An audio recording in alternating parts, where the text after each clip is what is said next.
Hello, welcome back. I'm really sorry, I'm gonna have to put some glasses on. I actually can't see a thing. So today's video is on a topic that was suggested by one of you guys. So thank you, Kieran, for the comment. Here it is. Kieran asks, he'd be interested to hear what my thoughts are on addiction with ADHD.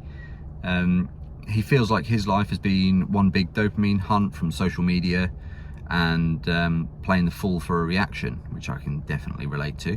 So in my life, I've definitely seen this characteristic coming up a lot.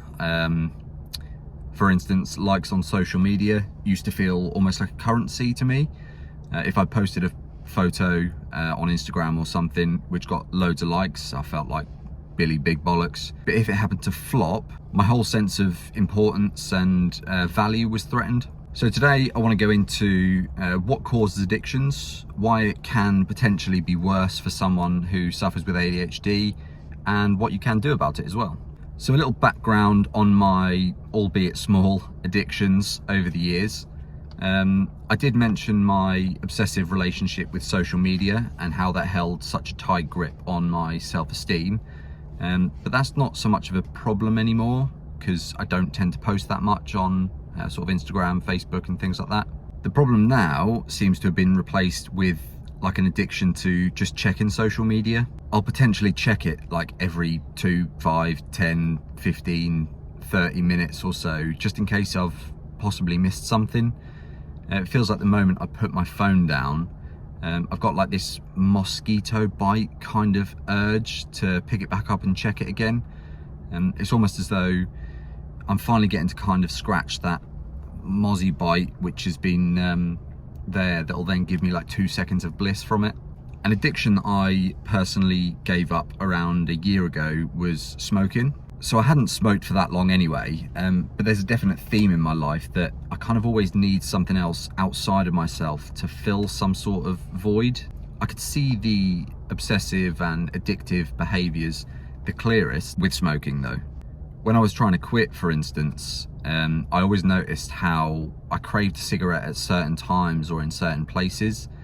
The addiction was clear as day as soon as I got into my car. So for the past however long the routine's been, kind of seatbelt on, start the car, and then light a cigarette. So interrupting that pattern was kind of tough. So that's enough about my addictions.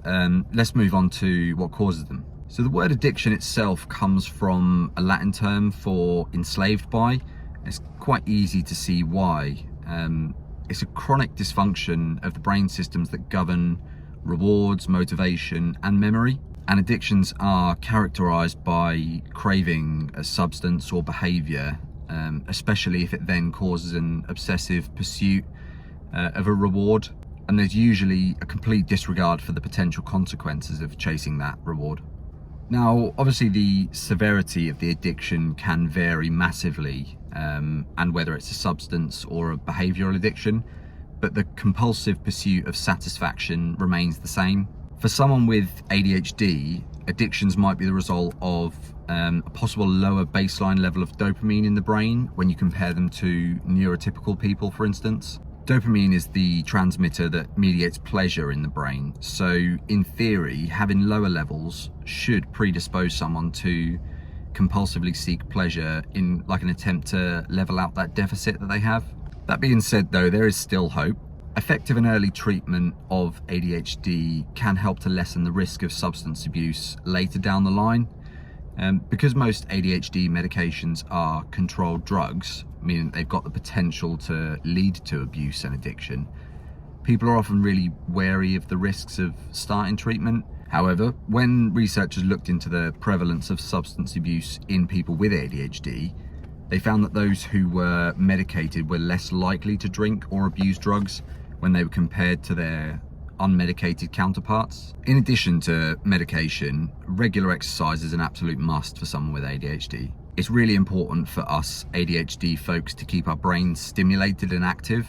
Boredom can put you at a real risk of seeking sort of quick, easy pleasure. So if you can try to keep moving and challenge yourself physically, that can be really effective. That's all for today's video. Thanks again for Kieran leaving the comment and giving me the topic for today's video. And thanks to everyone else for asking questions and for sharing their own stories as well, because it can be quite daunting to let strangers know sort of the inside and out of your brain. But anyway, I'll see you all soon. Thanks for watching, and ciao.